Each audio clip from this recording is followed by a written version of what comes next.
That's right. That's what we're doing.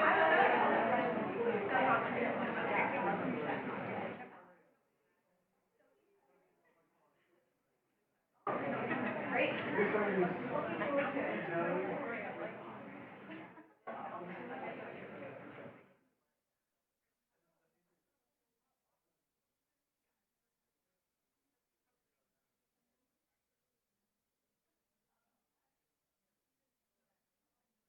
That's great. That's awesome. Good. Great.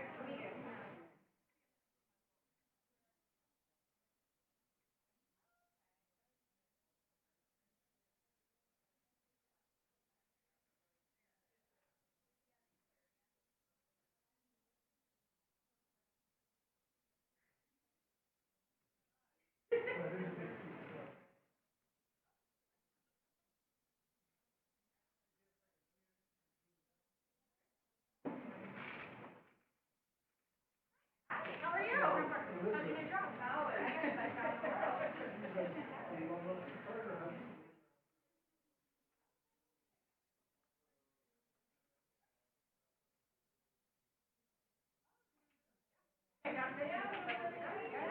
Oh, yeah, I had lunch with Christine Jeremy.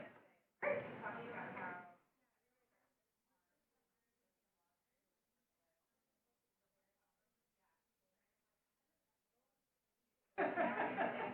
Actually think about it. Yeah, really the other side of it.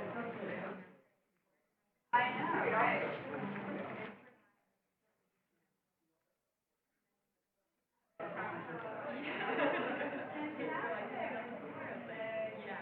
I know, right?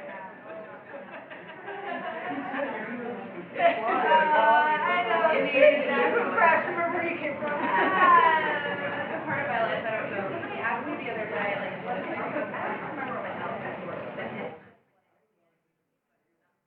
But it's great. Yeah, that's great. That's so self-control. Your wives, my friends, your wives, succeed. All I remember about the outback was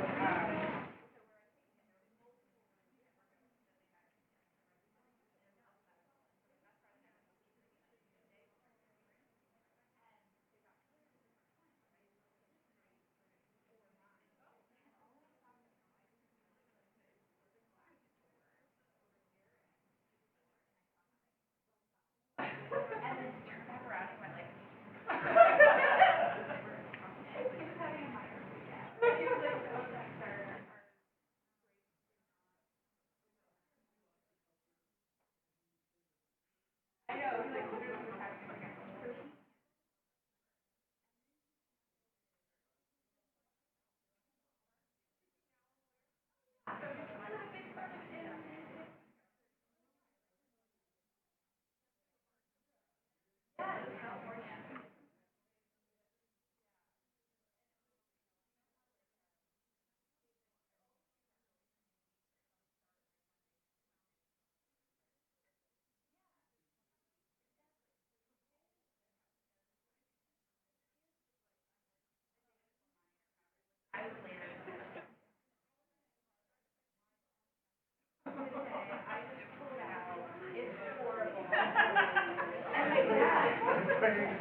Are you like, how did you do that? Your friend, the dating time. So what do you so you like you did that during the outside too? We made it? Like, stop, don't call me.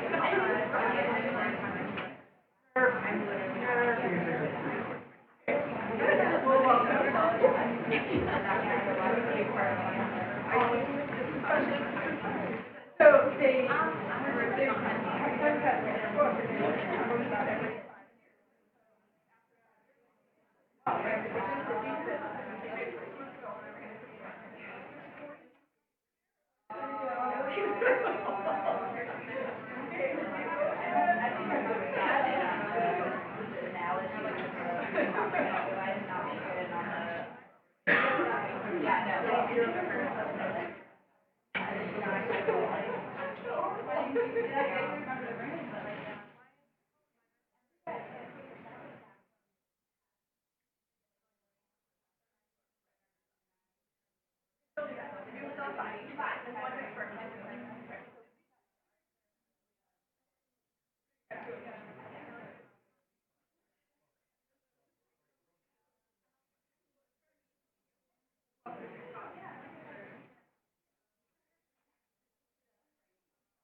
Okay, good evening and welcome. I am really excited to see such a big group here today to learn more about the LSAT exam and getting into law school.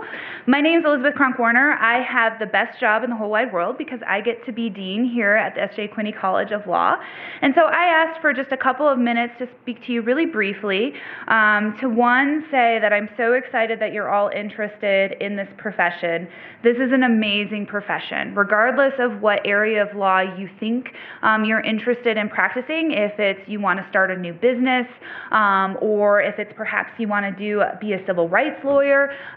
The law is a profession that will really help you and will help you help a community and allow you to really give back to your community in a way that is very fulfilling. So I think that regardless of where you go to law school, you're going to find that profession to be a truly rewarding one, and I'm very excited that you're interested in joining our profession. But that being said, I hope that you will consider the S.J. Quinney College of Law when you're looking at law schools. I'm very proud of our institution.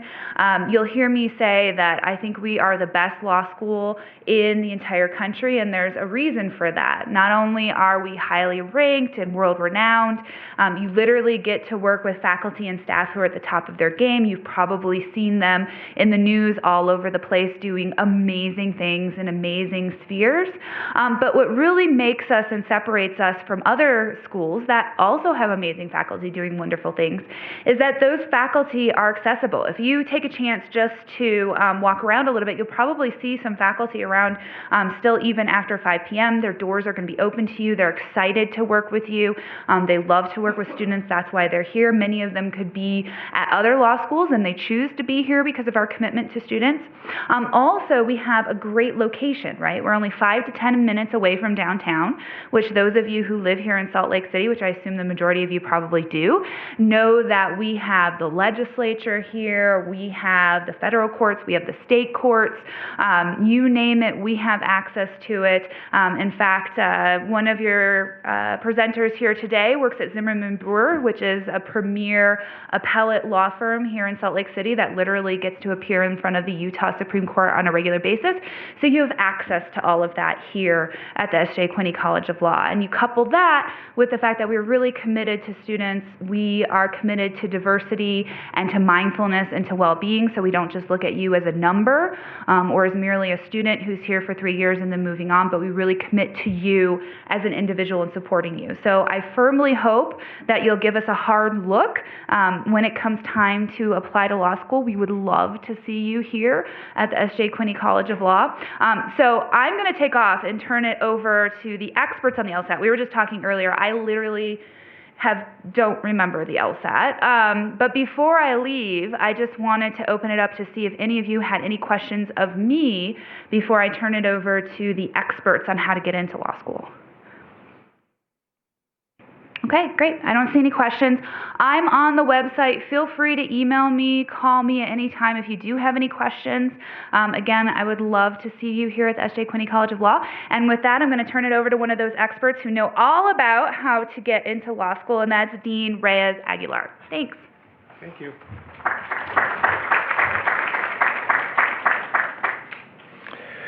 Good evening, everyone. My name is, as Dean Cronk-Warner mentioned, Reyes Aguilar. I'm the Associate Dean and responsible for admissions and financial aid here at the Quinney College of Law.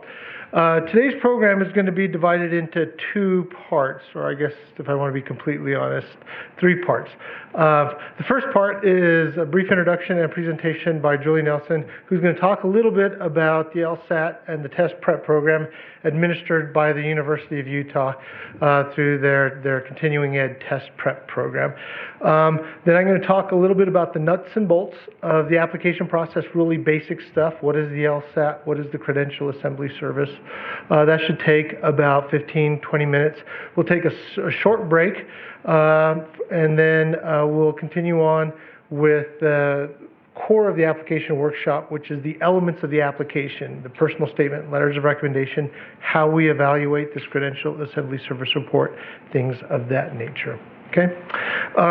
But with that brief introduction of what we'll be doing today, I'm going to turn the floor over to Julie Nelson, who's going to talk a little bit about LSAT test prep.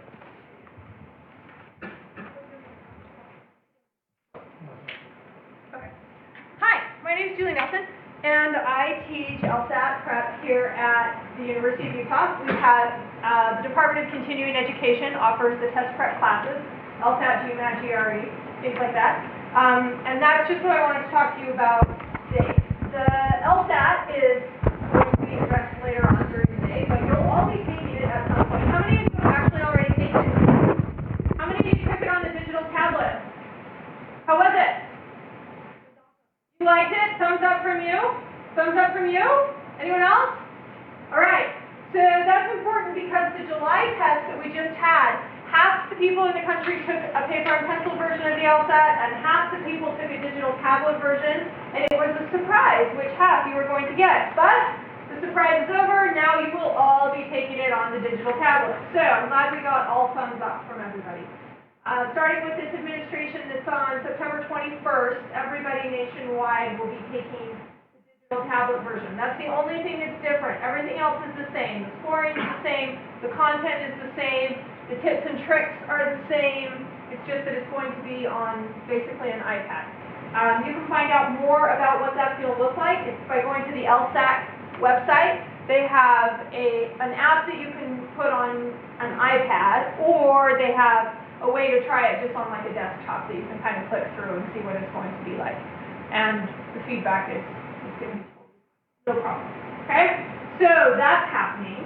Another thing that has been happening over the last year or two is that the LSAT is being given more often than it used to be. Back in the old days when I took it, it was a solid 4 times a year, that was it. But now they're trying to make it more accessible to people nationwide.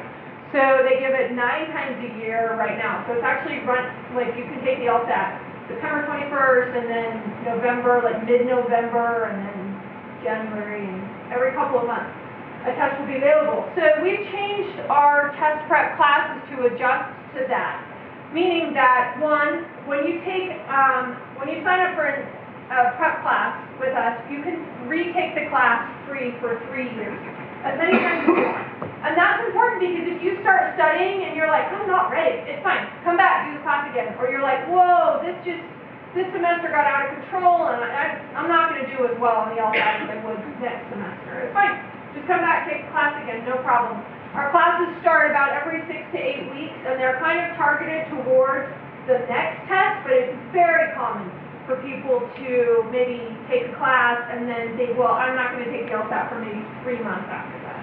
So I'm starting a new class on Saturday, this Saturday morning, and we'll be getting ready for the November test, but I expect a lot of people in that to actually not take the November test, or maybe take the November test and also plan to take the January or February test. And that's completely fine. I just wanted to tell you a little bit about that. Our class runs 8 Saturdays, or there's usually also an evening class that's going either Monday and Wednesday evening or Tuesday and Thursday evening, and that lasts for about 5 weeks. The total number of hours in the classroom is the same, the material is the same, it's just a scheduling difference. We'll provide you with this book and also the Super Prep book that goes along with it, and then we also have a couple of full-length practice tests that we give in class. The class costs like $800, and then there's a material fee. And like I said, if you end up retaking the class, the $800 you don't have to pay again. It's free for 3 years. If you want new books, then you can buy new books. During class, we have a practice test at the beginning and a practice test at the end. We cover all the different things that will be on the LSAT: tips, tricks, pitfalls, ways to practice, and stuff like that. Have any questions? Yeah. Is the class still open? Yeah, absolutely. And so you can register for the class by going to the Continuing Ed website, which I think is probably continue.utah.edu, but most importantly, are there the little things out front? Are there like little flyers out front? There should be little flyers out front, and also there's a drawing. So by being here, make sure you enter the drawing, because one of you will get a free class and you can come hang out with me, but all the contact information that you need should be out at the front. But yeah, absolutely, the class is still open. Any other questions? Okay, yes? Sorry, if you've already registered, or if you've already taken it before, do you need to re-register? Or can I just like... To take the class again? Yeah. So you can just show up. It's more helpful if you'll call Arturo. Arturo, will you wait? Call Arturo and let him know that you're coming. We want to make sure we have a classroom that's big enough for everybody who's coming, but you can come anyway. And also, if you only want to come for part of the time, that's fine, right? And sometimes people are like, well, I'm going to come on Saturdays, but this week I can't come, so I'll go to the Tuesday, Thursday class. Totally flexible. Any other questions? Hey, Julie, let me add, if you guys add the Saturday class, if you use the code referral, it'll give you 20% off. So that's $150 off your course. So referral, it's all capital. Just a heads up. Just wanted to add that. Awesome, thank you. Okay, maybe I'll see you on Saturday, and good luck.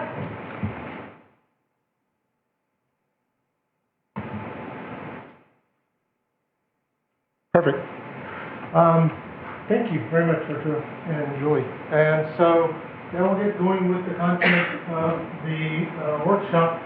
So we do have the questions on the Slido, so if you guys just want to type those into your phone, that makes it a little bit easier. And if there's something that seems to be a real common question, I'll be able to be fed that question through the help of Jared here.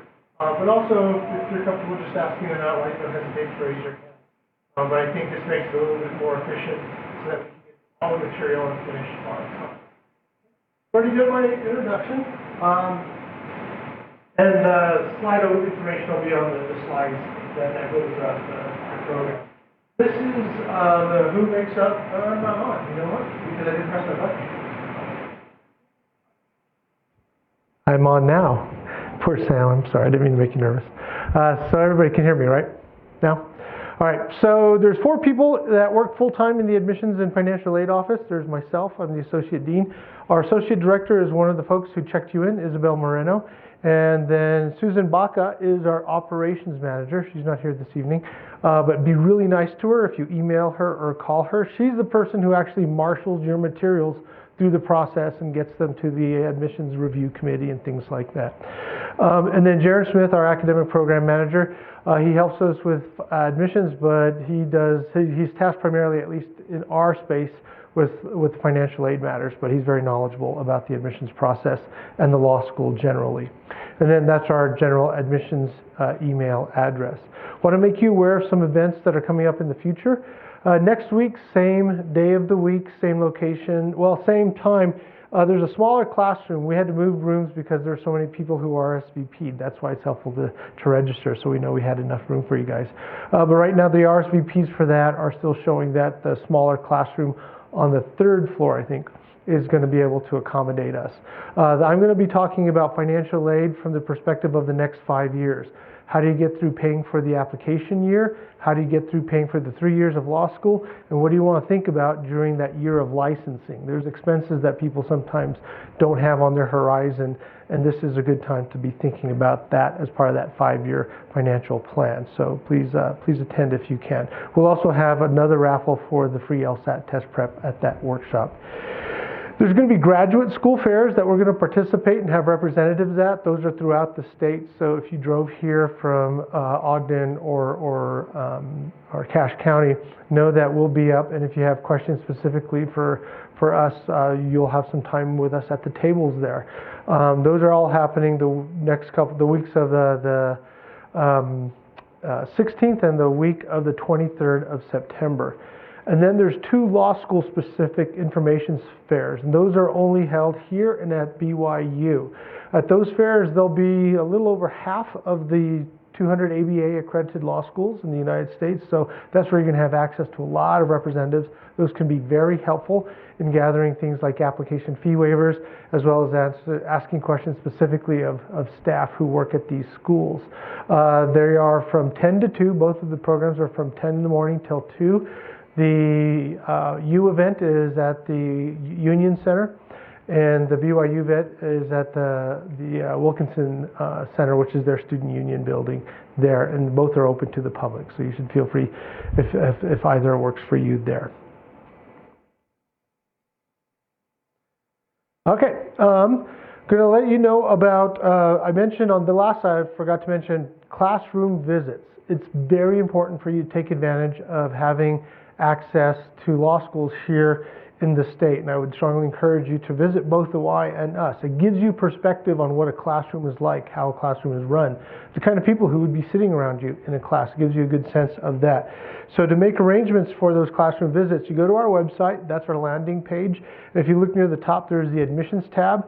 When you click the admissions tab, the drop down will give you a series of choices. Click any of those. If you click visit, it'll show you this page, and that page has the schedule that's available for the classes to sit in and the link for you to go and register for the visit. You do have to register or give us at least 48 hours of your plan to sit in on a class. We can make arrangements for you to sit with one of our ambassadors and ask questions, go for a tour if you like.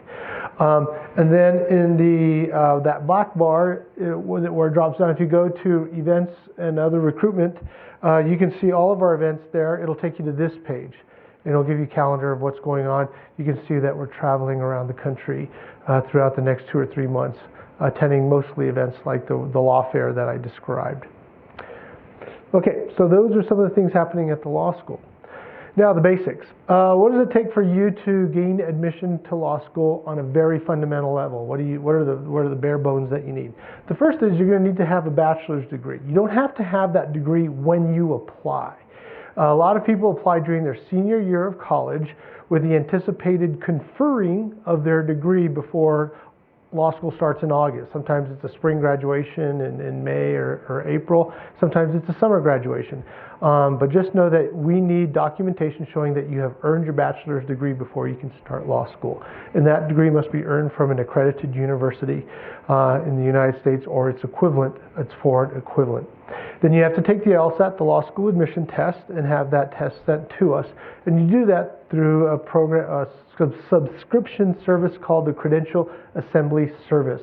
That's the service that gathers all your transcripts as well as forwards us your LSAT scores. And I'll show you how that report looks when we get to the details of the application. Now, in terms of the bachelor's degree, we often get questions from folks about, well, what should I major in? That's the nice thing about applying to law school. We don't have any required majors for people to gain admission to law school. What we're looking at is the quality of your work. The question that starts this process is basically, have you demonstrated to us that you have the academic skills and intellect necessary to compete in and complete a program of our quality? And part of answering that question is our looking at your academic record. And in looking at that academic record, we're not looking for a particular major. We're looking at the kind of coursework you've taken. Has it been challenging? Have you taken courses that helped you develop communication skills, both written and spoken? Have you developed reading comprehension skills that'll help you get through the dense materials that you'll be facing in law school? And have you also developed your logical and analytical reasoning skills as well as problem solving? So, as you contemplate, are any of you sophomores or earlier? Nope, right, so we won't have that conversation. The LSAT. Here's some nuts and bolts with a lot of new information that people, if you've been looking at law school for the last year or so, I've highlighted the information that's changed for this test cycle. First of all, go to lsac.org to register. The registration fee for this test cycle is $200. Become familiar with the LSAT. Familiarize yourself with the kinds of questions that are going to be asked. Know that there are 3 testing areas: analytical reasoning, logical reasoning, and reading comprehension. That matches with that previous slide that I showed you, right? There's sample questions and tests that are available on the LSAC's website, so you can do that for free. Know that the test range, score range is 120 to 180. The median score that enrolled in our school last year, this fall, was 160. It's a 1-point improvement over the last cycle, and it's a 2-point improvement over the last 2 cycles. Beginning with this test cycle, it's being offered 9 times a year. As Julie referred to, it used to be only offered 4 times a year, so this is to make it more available for folks. But keep in mind, it's $200 every time you want to sit for it. So I think this is one of those things that you really want to prepare as well as you can and anticipate only taking it once. The June and the July test in this test cycle have already passed. So there's a September test, an October test, November, January, February, March, and April. You can take the test as late as February for us and still be timely in the application. Our application deadline is March the 10th. The reality of the matter is we will still look at everybody as long as we have seats that are available, or we're looking at seats. So if you take the test later, we will consider your application, but we only will review it after everybody who made timely application goes through the process. There are Sabbath dates. Some of you may want to know that we have elected to become a test site for Monday tests. So the October 28th test is available here. There's 50 people on the wait list, I think, that have seats that are going to be given to them, so that leaves 25 seats that are going to be available here. We anticipate the November 25th, we have a hold on the space that it's being administered, so we'll find out by this Friday if it's going to be available. Then the January 13th test and the March 30th test are Monday tests and will be held here at the law school. The test is now digital, and so in that vein, become familiar with the platform and navigating. Is it Sophie that I was talking to earlier? She said that when she did the LSAT, the way they walk you through the preparation of the tablet so you can highlight the colors you want and you have the size of font you want, they give you plenty of time to do that. But definitely don't make that the first time that you've ever been exposed to that testing format or platform.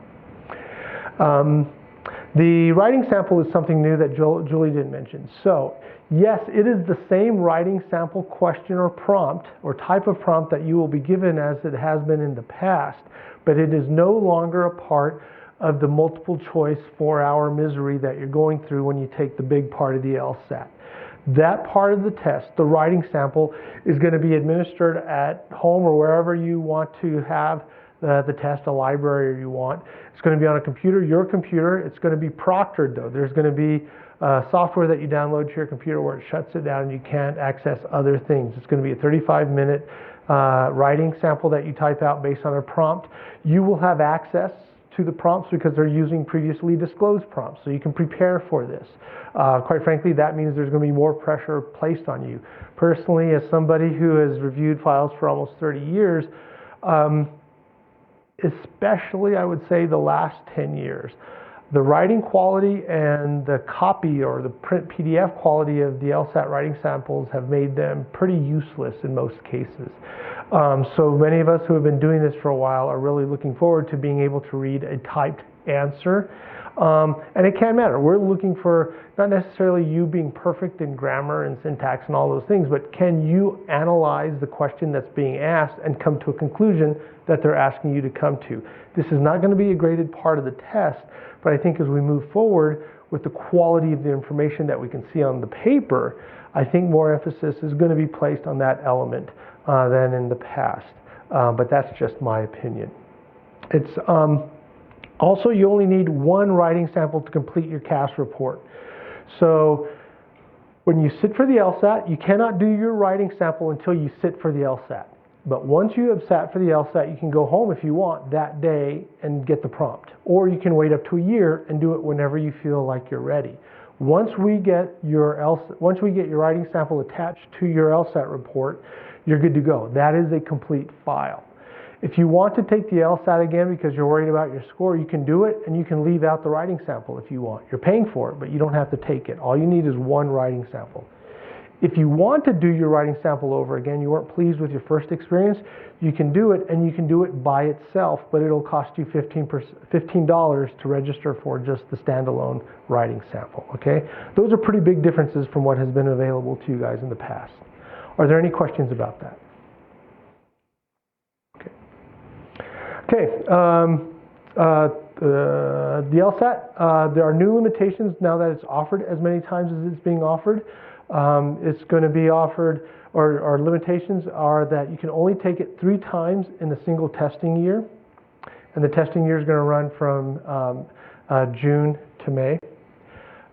You can only take it up to 5 times in the last 5 years. So if you take it all 3 times that you're eligible for in the same testing year, that means over the next 5 years, if you want to take it some more, you only have 2 more shots to take it. Okay, I've seen people take it as many as 12 times. So this is a cut down. It's very rare, but I've seen it. And then over your lifetime, you can only take the test 7 times. Here's the good news, though. If you get a score of 180, you can't take it anymore. So that's good news. Okay, so go for that. It's the same timeline. They're expecting it to improve, but it's the same timeline that they've honored in the past to say when the test scores will be ready, which is about 3 years after the test has been administered. But one of the things with this digital format that they're hoping for is that they're going to be able to really speed up the release of those tests. So maybe as this test cycle goes, we might start seeing some of that. I think it was a good sign that for people who took the July test, they released the scores about a week early, right? Is that what it was? So I think that's a good sign there. And then GRE, there is about, I think 17% of American Bar Association accredited law schools in the United States that are taking or accepting the GRE, but the rest of us are not. And we are still in that group of schools that is not taking the GRE or will consider the GRE as part of your application. Okay, any questions about LSAT? Times, deadlines, things like that? Okay. Credential Assembly Service, or what is commonly referred to as the CAS report. It's a subscription service. You're going to pay $195, and what that will do is allow you to have all the transcripts from all the schools you've ever attended sent to one place, and that one place is going to then distribute all this paperwork for you electronically. And then that's how your LSAT score is distributed to school. And it's also how your letters of recommendation will be distributed. So it works as one clearinghouse for you to direct everything, and then under your instructions, they will distribute that material as you direct. So the subscription is for them collecting the stuff. And then it's $45 for each school that you choose to apply to have the report sent to that school. So this is an example of $200 for LSAT, $200 for CAS, $45 for each school. Applying to law school starts getting expensive really fast. Yes?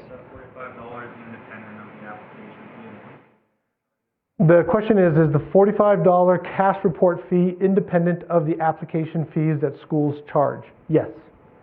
So that's another reason to kind of go to those law school fairs or have contact with the schools so that you can get those the application fees waived. A lot of schools will have things like our event here. You should have gotten an application fee waiver when you checked in.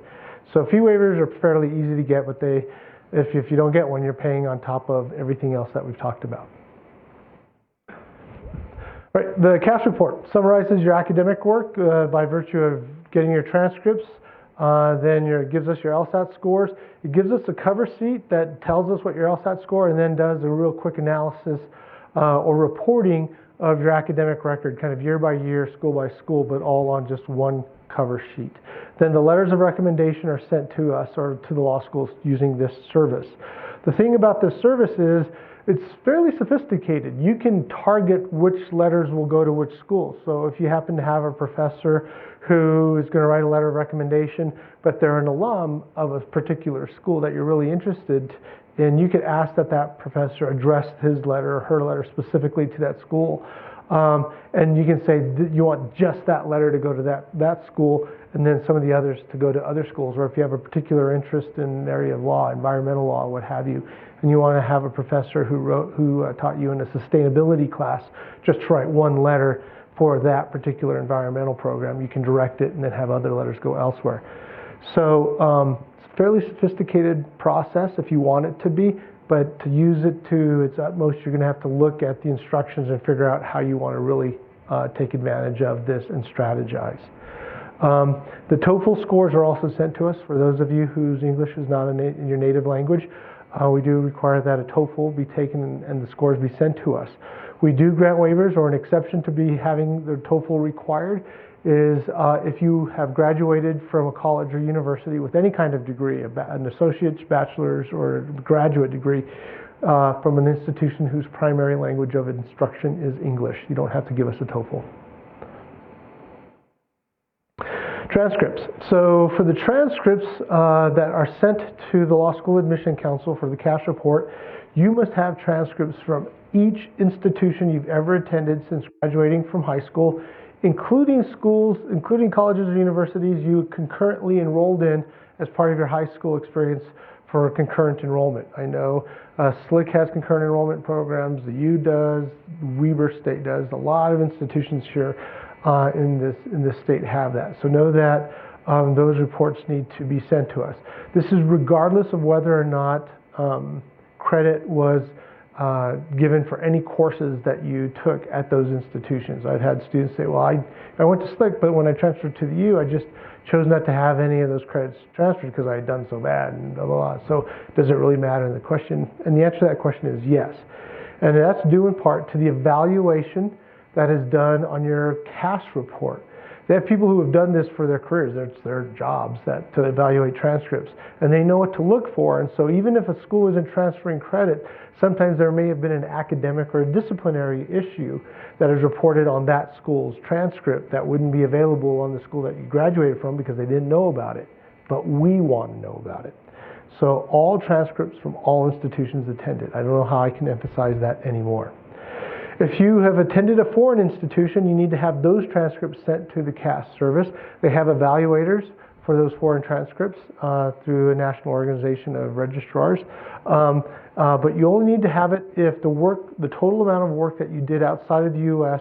was equivalent to 1 or more years of a bachelor's level of study in the United States. Okay, so 1 semester of a study abroad, you don't have to do that.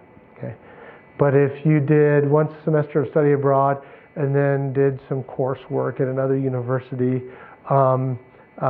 in a language program at a college level, combined, if all those hours add up to more than, it would be about 30 credits, then you have to have those transcripts sent through the LSAC. Okay? And those transcripts have to be sent directly from the institutions to LSAC. And this is the LSAC's website if you haven't spent any time there. Familiarize yourself with it. It's fairly easy to navigate. As you can see, they have all kinds of sections. Spend some time on it. I think it does have some of the most up-to-date and relevant advice that goes beyond just the LSAT. And so like how to choose a school, thinking about becoming a lawyer, what the law school experience is about. Okay, so I'm going to take about a 5-minute break. So grab some water. We're going to do the quick raffle, and I'll come in with a thing and let you guys know who got the free LSAT course. And then we'll get started on that clock at 6:14. All right?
Okay. Is it on? Is it on now? Okay. So, Devin Bobo, where are you? You won. So, the test center will reach out to you. They'll email you about that. Okay? Great. Congratulations. All right, so now the meat and potatoes of the program. Any questions? Have they come up? All right. I'm covering everything. Okay. These are the 4 sections that we're going to cover in the next 45 minutes or so, and some of them are fairly quick. I'm going to spend most of my time on the file review process and the applicant file contents to give you the perspective, but I'd like to go over the other 2 just to kind of give you a sense of where we're coming from. The first is the early decision program. This is the 2nd year of this program. It's like if you applied, any of you applied to undergraduate schools that have early decision programs, it's like that. An early decision program is one in which the candidate voluntarily says, I want to go through this program and I understand that if I'm admitted as part of this review process, I have to accept this offer of admission. There's advantages both to the school and to the candidate in going through this. But it's definitely the kind of program where our law school has to be your by far top choice law school. If it is not, it doesn't make sense to do this. And the little test that I suggest people put themselves into in considering whether we are that type of a top choice law school is, if you got into your second choice law school in addition to our school and they offered you a scholarship or a larger scholarship, would you go? And if the answer to that question is yes, then this program isn't for you, okay? This program is for us where it's like, this is it. This is, you know, in spite of all the other options I may have available to me, I'm going to go to this school. This is that type of top choice. The benefit that we are offering you as an applicant is that you early, as the name implies, are going to hear from us early. You submit your application to us early. We promise to review it and get back to you with a decision. That decision will never include a denial. It is either you're going to be admitted and you're coming, or we're going to transfer or have your file go on to the regular review process. So no one's ever denied out of this. So you find out early if you're admitted. And if you're admitted, then you will get a 3-year scholarship. For residents, that's about a $52,000 scholarship. For non-residents, it has about a $76,000 value. The 2nd year of that scholarship is an assured graduate assistantship, where you're working as a research assistant with the faculty during your 2nd year. That's one element there.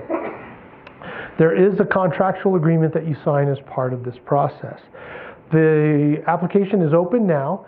The deadline to go into this is going to be October the 18th, and we promise to have decisions out by November the 8th.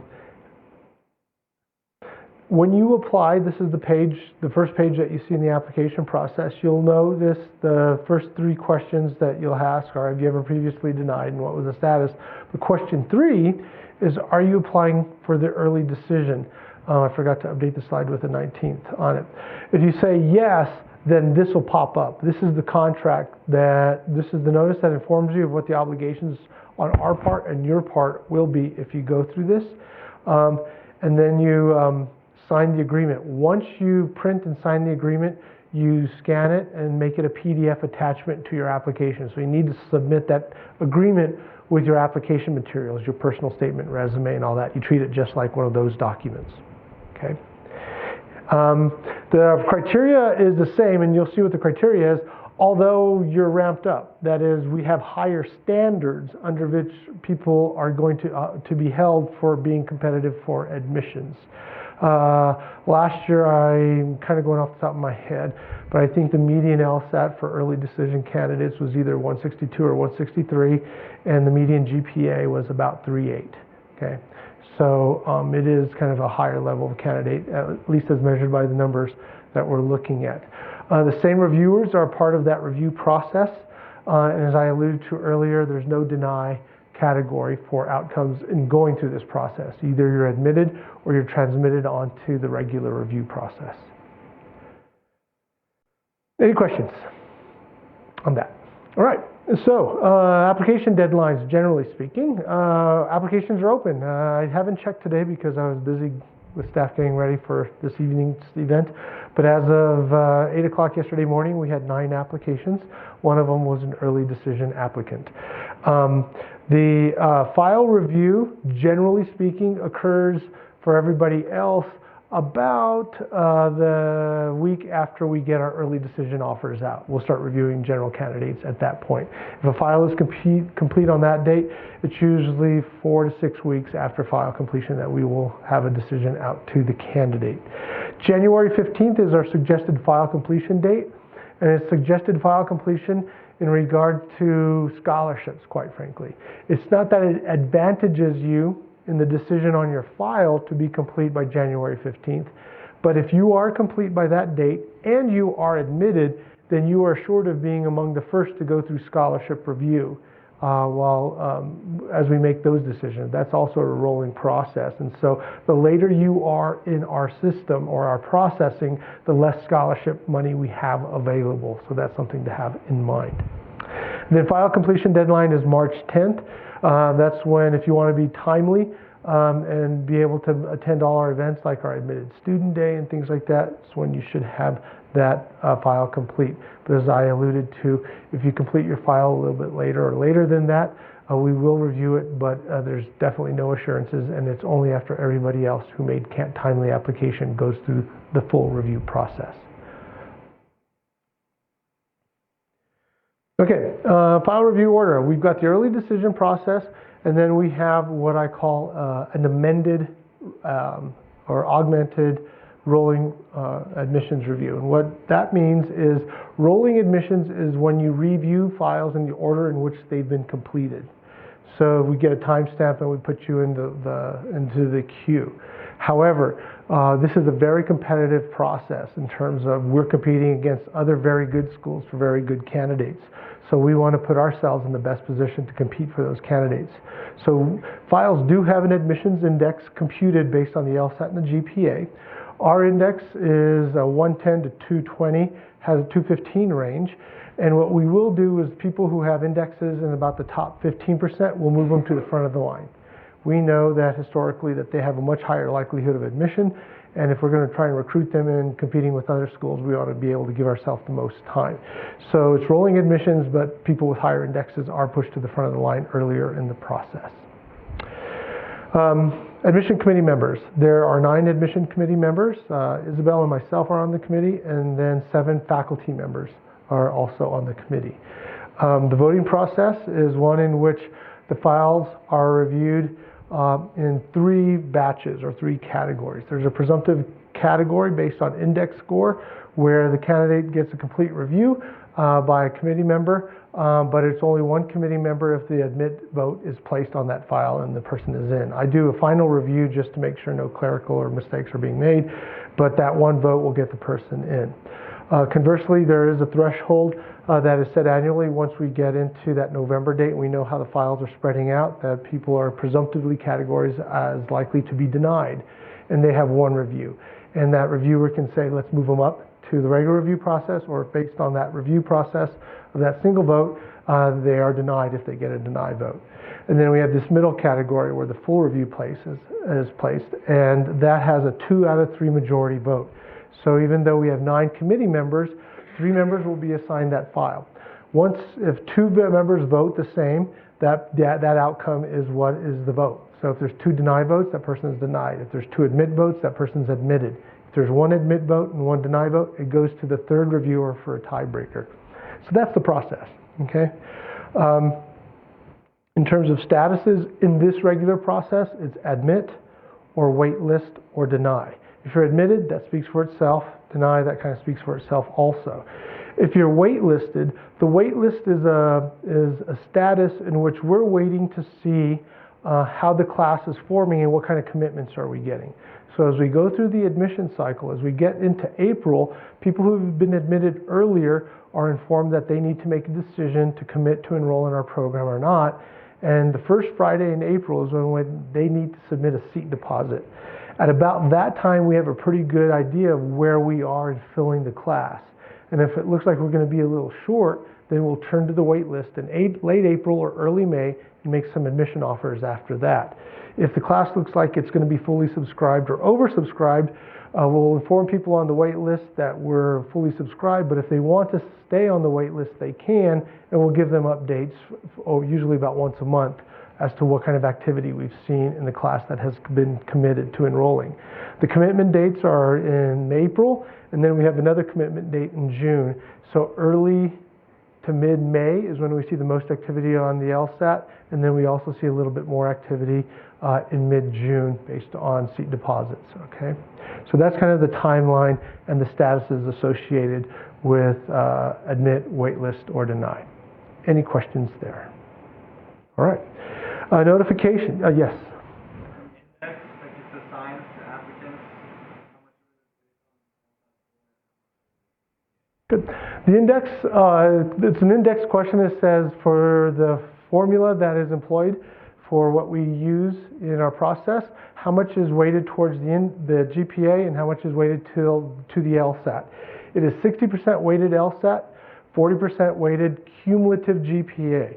So it's not the degree granting, and I'll show you this on the CAS report, how we look at it, but it's the cumulative GPA for all the schools that you've attended in earning your first bachelor's degree. Okay. Does that answer your question? All right. Notification. So this year, yes, question in the back.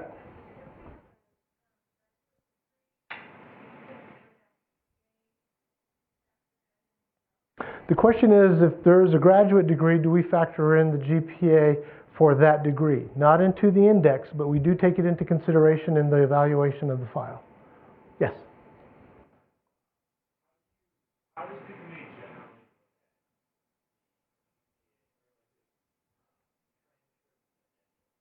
I'll talk to that when we get to the personal statement. Okay, the question is, how do we look at a transcript addendum? And I'll get to that when we get to the personal statement section. This is usually when cameras come out. Go ahead, take a picture if you want. We will be sending you the slides if you put your email address on the information request card, if you like. So I'll be sending you a PDF of these slides. So don't worry about taking copious notes in this regard. So going back to notifications, we used to only notify people by mail because I'm an old fart. And so I've been convinced this year that we should be notifying people through email and the ACES system. We will. I'm a little terrified of that because a few years ago, probably before you were born, Berkeley accidentally hit send to like 500 people they did not mean to admit. And then a few hours later, they had to say, sorry, we sent the wrong email. So we're going to be spending a lot of time, Jaron, on double checking before we do that. But we are going to notify people email. But one of my favorite things to do is before we hit send, I'm going to be calling people. That's one of the favorite parts of my job in the admissions process, is calling people, letting them know they're admitted. So I won't let them take that away from me. I don't call people when they're denied. I'm just not brave enough. Okay. Wait list status, I do want to give you a heads up. You are invited to interview with us if you are asked to be on our wait list. The wait list is an option. You can decline that status if you like. But if you choose to be on it, I would encourage you, because sometimes there are questions that we have that aren't necessarily answered in the materials that have been submitted to us. And being on the wait list is your opportunity to submit additional information or have us ask you some questions if you choose to be interviewed. All right, so the criteria. So going back to what I said earlier, this process starts with the question of, have you demonstrated that you have the intellect and academic skill set necessary to compete in and complete a program of our quality? How do we go about answering that question? Well, we look at this skill set. We define the skill set as these 6 broad categories, as 6 broad areas. And it's not us just sitting down one day and started writing down things. Actually, there was a study conducted by the Law School Admission Council, the evil people who do the LSAT, where they surveyed and interviewed professors from around the United States, law professors, and said, you know, what have you found makes a strong law student? And after about a 2-year study, they came up with this as part of what an academic skill set includes. They used to actually have an evaluation form where they asked people to check the boxes about their opinions on these areas, but it became useless because everybody just checked the highest categories and just didn't differentiate people. So we stopped using the evaluation form, but I still find the content of that form very helpful for you guys as you do a self-evaluation of yourself in this process. One of the things that you need to do as you enter this application process is a self-evaluation. And at least for our school, you know that question that's going to start your evaluation, that skill set and intellect question. Look at everything that you're going to be required to submit to us and say, what does it say about me as it relates to this skill set and these criteria? You're going to have strengths and weaknesses. It's a very broad set of skills. But think about it a little bit and say, how am I answering this question with just the data? All right, my transcripts, the CAS report, the LSAT score, the TOEFL score, and then looking a little bit more at the subjective communicative material, the letters of recommendation, the transcript addendum, the personal statement. How can you augment or supplement the information that we're asking about in terms of your critical thinking, analytical thinking, the way you synthesize or how well you synthesize information. Those personal qualities in terms of motivation, compassion, empathy, integrity and honesty. It's a huge one. We're a little bit different. You'll find when you start your application process with us, we're one of very few schools that actually starts with a certification. We notify you up front that we're asking you information and you are to be honest and complete in the answers that you are giving us in the materials, because we think it plays a very important role. Question?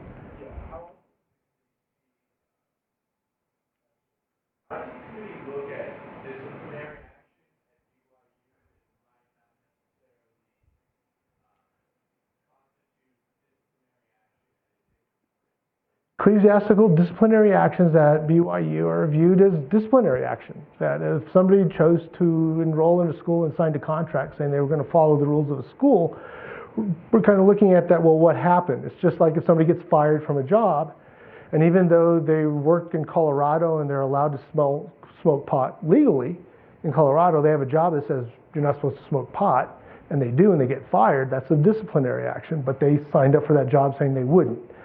So we kind of look at it in those terms. It's not black and white. If you have a disciplinary issue on your file, that gets you out. We're going to look at the totality of the explanation that is provided and hear your side of the story. If we have some follow-up questions, we may ask them. But you still need to report it, and there's judgment on our part in terms of the magnitude that this should play. Because even if there's some disagreement about whether an ecclesiastical rule being followed is reasonable, there's a varying degree of magnitude in terms of how badly the rules have been broken. So it's by itself not good or bad, it's once we get into it. Does that answer your question? Okay. Right, so you see these areas that are important to us in terms of how we're going to be evaluating you and that academic skill set. Now, looking at that academic skill set, these are the criteria that we're asking questions about in your application form or in the materials that you're submitting, or that we're asking about as it relates to the academic factors: LSAT, GPA, advanced work and other degrees, major, difficulty of the college work. We know there's a difference between somebody who has a degree in social recreation and somebody who has a degree in physics, at least in the challenging nature of the curriculum, right?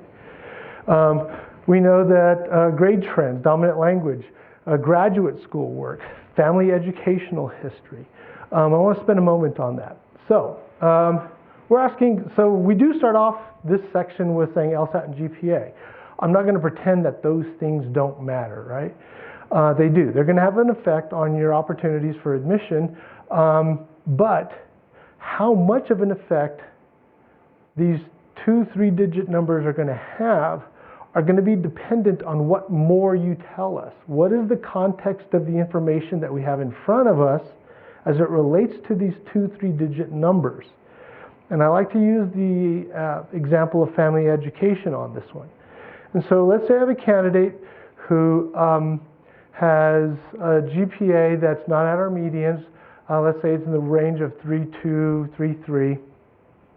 But as we look at their transcript, we see that there's a really sharp improvement. That 3.2 is a GPA that was brought down by that first semester or two, or maybe three, at a really low performance. But then we see this really marked improvement. And so that's going to be one of the questions that's in our minds. Like, well, what happened here that led to this improvement?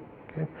And then we ask the question on our application form, are you a first-generation college student, or are you a student whose socioeconomic status was challenged as you were growing up? Were you on public assistance? Were you a ward of the state? Things like that. So if a person answers yes to those kinds of questions, then we were like, all right, we're starting to fill things out. But in those questions, we ask you to tell us a little bit more about that. And there's some space on the application form, but we also say, tell us more about it in your personal statement or other documents if you like. And if, for example, the story I get told is this person was raised in a rural background, the high school they went to was a technical school in terms of their curriculum was more vocational than it was college prep. And if they had checked yes in terms of the first generation college students, then I know their parents didn't go to school. So I think it's fair in this assessment to say that it's unlikely the conversations that were happening in the evenings at that family's home weren't necessarily about, are you registered for the PSAT? What have you done to prepare for either the SAT or ACT as you're looking at colleges? The colleges that you're thinking about, are they going to take the SAT or ACT, which is better for you? Have you thought about that AP class and whatever? A lot of times parents, if they haven't had the college experience, don't know by virtue of not having gone through that cultural experience, that college cultural experience, know about the kinds of things to prepare their children for in that regard. And in fact, if that student got through high school just fine, but went to college without that kind of skill set, that cultural capital skill set that said, you know, when you're in college, watch out for these things, or be prepared. Don't over-enroll. Don't take a calculus class before you've got algebra down pat, right? And then they just basically academically weren't prepared for the first 2 years. But if they spent the first 2 years learning to be a college student, and then once they learned what being a college student was, really excelled, then to us, that's a signal that we should be putting more emphasis on the latter academic record to get the most accurate measure of their current academic skill set that will be employed in law school. But we don't know that unless you answer those questions or provide us that information, okay? So that's what we mean by providing us the background and the context for what some of the information we're asking about and the criteria under which you're going to be evaluated, so that we know what this means. Because I personally think the biggest mistakes that I see in law school are two types of mistakes, or in the application process. One is, I call it the mistake of giving up. That people look at the statistics, look at the medians, and just kind of say, well, I'm going to submit the application, I'm going to submit the forms, I'm going to submit the transcripts, but I'm just spending 2 pages on my personal statement, reiterating what's on my resume, and see what happens. And what happens there is, we're not left to evaluate anything but the numbers. And if you leave us to evaluate nothing but the numbers, that's all we're going to use. And if the numbers aren't in your favor, then it's not going to work out. Okay? So don't put us in that position. Give us the meaning behind what we're asking about so that we know what that GPA means, or what the story is behind that LSAT, or how that graduate school experience affected you, or what your life or upbringing affected you in your performance in school, and how it will add to the class. And I'll get to that in a minute. The other categories, leadership and extracurricular activities, those things matter to us because we know we're preparing leaders of tomorrow. A significant portion of the leaders in our communities, whether they're PTA presidents or board members, or the folks in the legislature or what have you, have legal backgrounds. We know that this is a training ground because of the analytical skills, the personalities, and the experiences that you have. You're going to go on to be community leaders, and we like to see people who have started laying that foundation, so we'll be looking towards those things. Demographic and diversity factors. These aren't just feel-goods. These aren't, we think we're trying to kind of rectify past problems. What we know are these things are the things that need to be brought up in the classroom if you're going to have complete and vigorous debate about the issues of today and the issues that are affecting the law. And having a representation from a broad spectrum of society speaking for themselves in the classroom and in their own true life experiences is what's going to lead to that better debate and better discussion in class. And so it's just not a euphemism for trying to get certain people in. It's a sincere commitment to the idea that this difference of thought and position and opinion by virtue of how you were raised, how you see the world, how the world sees you, is going to matter in the classroom discussion and how you practice law. So these are the factors that come into play. And if you notice, the first four are kind of the first things that you think about, but that has a much longer list than I think what people often anticipate when we say demographic factors. And then accomplishments, highly skilled people. Sometimes people are really, really highly skilled in something, and we can see a story behind them that says, now that they're done with this part of their life, if they kind of transfer a modicum of that focus and effort into law, they're going to be great. I mean, we've been lucky enough, by virtue of being an Olympic training center, to have some Olympians. And sometimes when somebody's training for the Olympics, they don't do that great on the LSAT because they're occupied with a few other things. But what we found is these are really competitive people who, once they focus on things, can do really well in school. So if you have some really high-level special accomplishments, we want to know about those things also. Yes?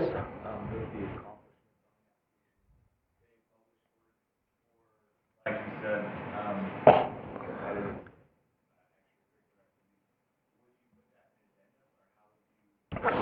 Most people will put them on their resumes. Yeah.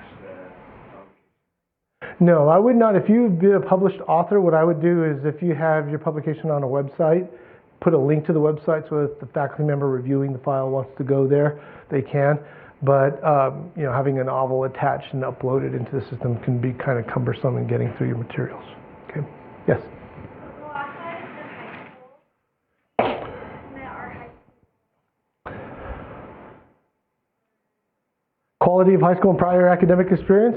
No, I think that's part of that story you tell. Whether you include it in that discussion about your preparation, if high school was the highest level of achievement for your family in terms of your parents and yourself and the effect it had, that's more of a conversation. But I'm glad you bring this up. The average age of our students at entrance this year was 27. Average age of our students overall is about 28. It's about 3 years older than the national average. So the age range was 21 to 53. So we have some young folks who are right out of college, but a good portion of our class has been out of school. So unless you're one of those people who came to college with tons of AP credit and you're graduating at the age of 19, I wouldn't list things on your resume or talk about things in your personal statement that are about high school and your experience in high school. It makes you look like you're hanging on to that and looking too far back in the past. You're not looking at what is more timely in your accomplishments. Now, if you're that person who did graduate at the age of 19, your life experience is kind of 2 years of college and high school, and that's kind of the one exception to the rule. But, you know, when I've got 24-year-old guys saying that they were high school all-stars or all-state in football, it's like, that's past, okay? I mean, unless then you went on to play college ball and you're an All-American and you're coming out to apply to law school after 2 years in the pros, that's a different story, okay? But you got the pros to talk about. You don't have the high school stuff, right? Okay. All right, the contents. You have your form, your fee, resume, letters of recommendation, personal statement, and your CAS report. Application form, I just would ask that you fill it out completely. Don't just type in C resume, or think about the questions that are being asked. There are elements of our application that are required, and it won't let you move forward unless you answer questions. But some of the demographic stuff you can skip over. But within that demographic stuff is that first-generation college student, or these other bits of information that if you choose not to answer, that's fine. But it's like I said earlier. If you don't give us the information, we're not going to use it. And if you make us rely just on the numbers, then that's what we'll rely on, okay? So make use of even the application form. You don't have to pay the fee because you got a resume or you got fee waiver. We'll talk about resume in a minute. I'm going to jump to CAS report here, but I'm going to give you the 3 questions that we're going to ask of you as you go through this process. I've already told you the first one. Have you demonstrated that you have the intellect and actual academic skill set necessary, blah, blah, blah. The second question is, how well have you demonstrated that skill set relative to the pool that you're competing with? That's kind of what really separates a lot of folks, right? And that's a little bit of the LSAT and GPA tied in there, but it's also about that context. How well are you doing the job there? Then with those 2 questions asked, the next question is, what more are you bringing to the law school by virtue of your life experience, background, and interests that will enhance the community you're going to be a part of for the 3 years that you're with us, and the potential and impact that you have for impacting the community at large, and the practice as an officer of the court and an alum of our program. Okay, 3 very broad questions, and it's looking at everything that I've talked about up to this point in that self-evaluation, and saying, when you start this process, before you write your personal statement and before you write, you ask who's going to write letters of recommendation, spread everything out in front of you that we're going to have in front of us, and say, what does it say about me in answering those 3 questions? And there's going to be a portrait that's painted about you. And there's going to be strengths, there's going to be gaps, there's going to be blurry spots or whatever. Use the rest of the contents of your application to fill it in. And I'm going to use the CAS report as an example of how much information we actually have on you in this regard. This is the Credential Assembly Service report that we get. This is the cover page, and attached to this cover page are all your transcripts, including your graduate school transcripts, and your letters of recommendation, and your writing sample. And this is a quick way for us to look at what you're coming to. And I tell my committee, you can go through this any way you want. I don't have any rules on this, but I usually will start my evaluation of a candidate before I get to the personal statement and the resume with this cover sheet. It lets me at least know kind of the lay of the land with this candidate and where they are landing relative to other folks on the numbers. It helps me just kind of get a sense of where they are.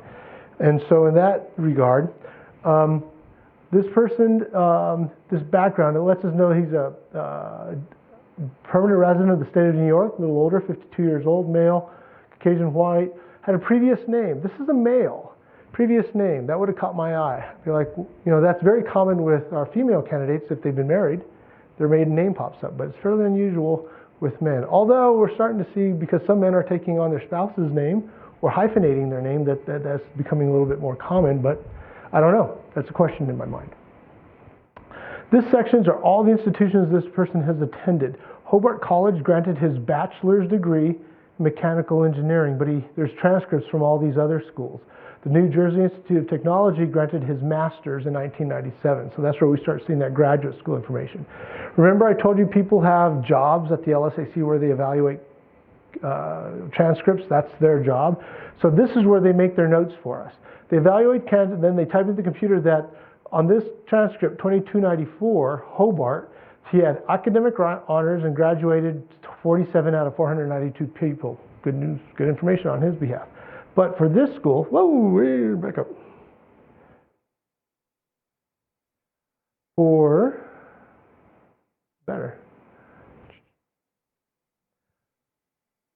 For this school, there's an unacknowledged transcript. That means there's information somewhere in the file that suggests that this person attended a school and they did not acknowledge they attended this school. This goes back to that statement I made about you have to send us all your transcripts. So with this, we would stop evaluation. We would say this is an incomplete file, goes back into the incomplete files and send him a letter or an email saying this, 2 things. One is we have an unacknowledged transcript. Get us that transcript and give us an explanation as to why you didn't tell us about it the first time. Question?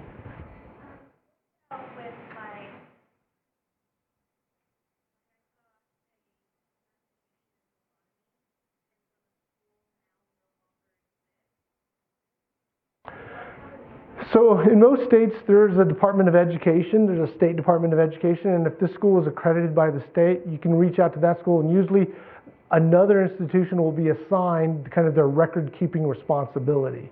And they'll say, well, that school did close down, but this other institution has been tasked with maintaining their transcripts for their records, if they're available for that. And I would suggest you at least disclose it and then kind of give an explanation that this isn't available because the school closed down. Okay, and then maybe provide some documentation about that. Then these are all the other schools. Term action, academic actions means this person was either suspended or put on probation for academic performance. Term action can either be the same thing or disciplinary for behavior. So these are all notes that are on the transcripts that these people are giving us a heads up for, saying, look, you need to pay attention to this transcript and look for this notation. So we have those. Financial obligation. For this school, that means this is a school the person acknowledged that there was a transcript, but the school refused to send in the transcript because he owed them money. So pay your parking tickets. Okay? And that also leads to an incomplete file because we don't have the transcript. Okay?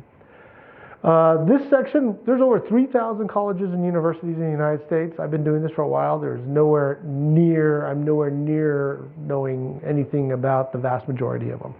So this section helps us, especially this grade distribution, with at least how strict the grading occurs at that school. Do they have lots of grade inflation?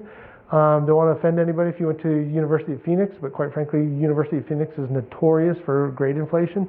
So this is going to be skewed way up here for lots of people who have 3.9s and 4.0s and very few people with low grades here, right? So that tells us, what does it really mean at that school to have a 3.8 when 70% of the population has 3.8s, right? How do we value that? And then that's juxtaposed with, from the same school that the person graduated from, of the people who took the LSAT, how did they perform in terms of over the last 3 years? 2 people had 95th percentile and higher scores. 3 people had 90 to 94th percentile. And just a normal performing school will have a bell-shaped curve. They'll have a few people here, more in the middle, and trailing down. Okay, so if we have a school that has a lot of grade inflation and very poor performance on the LSAT, that lets us know that the students probably aren't as competitive because in high-stakes standardized testing, they perform poorly, even though they have high GPAs. Schools like Harvard and Stanford, high numbers here and high numbers here. The University of Utah is skewed to the left a little bit. It's like other Pac-12 schools. We do well, but it's not off the charts. Question? Yes? On your percentage of GPA, It's just for Hobart College, the school that granted his degree, and for the whole college that applied to law school. So engineering, social sciences, everybody. And this isn't everybody in the school. It's just people who are in the LSAC system. Okay. This section tells us year by year how this person did. It tells us which school has the the unacknowledged transcript, the financial obligation. The graduate school refers us to the transcripts and tells us here for these schools the cumulative GPA as it's gone across, the college average. So he was performing below the average here, was above the average here. Percentile rank for this percentile school in terms of class rank for people who registered in the CAS service. How many semester hours during this time period this person was working.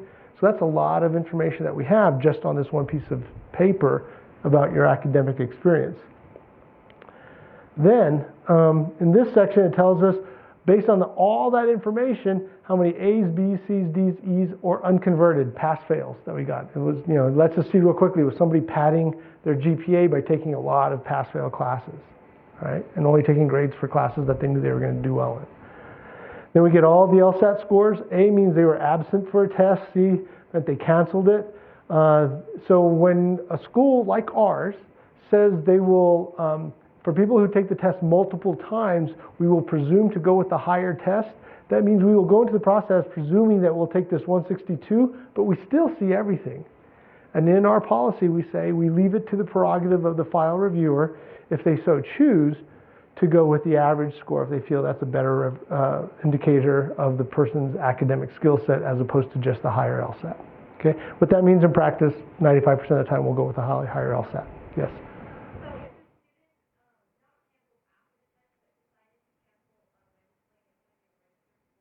Mm-hmm. How would that show up on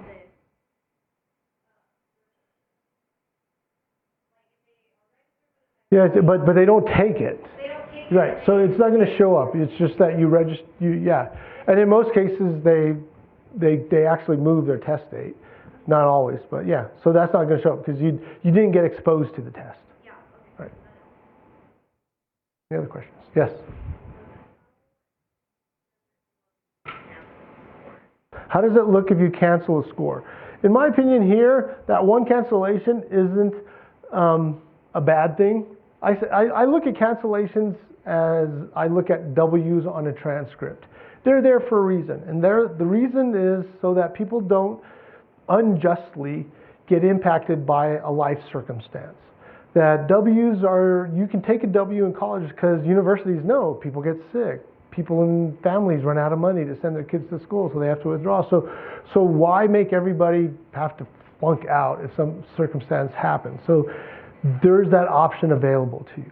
But if I see somebody's taking advantage of the circumstance and that every semester there's always a W, that suggests a couple of things to me. One is the person is using poor judgment because they never know how many credits they really should be registering for. They always register and then back away. Or they're manipulating the system. They're taking classes and trying to figure out which classes they're going to get the A's in, and the one class that they're not, they're going to drop, so that it protects their GPA. So that may mitigate the value of the GPA to me as I look at somebody's record. So a lot of them, I'm going to have questions, and I will make some presumptions unless somebody explains otherwise. But just one or two, not a problem. Okay.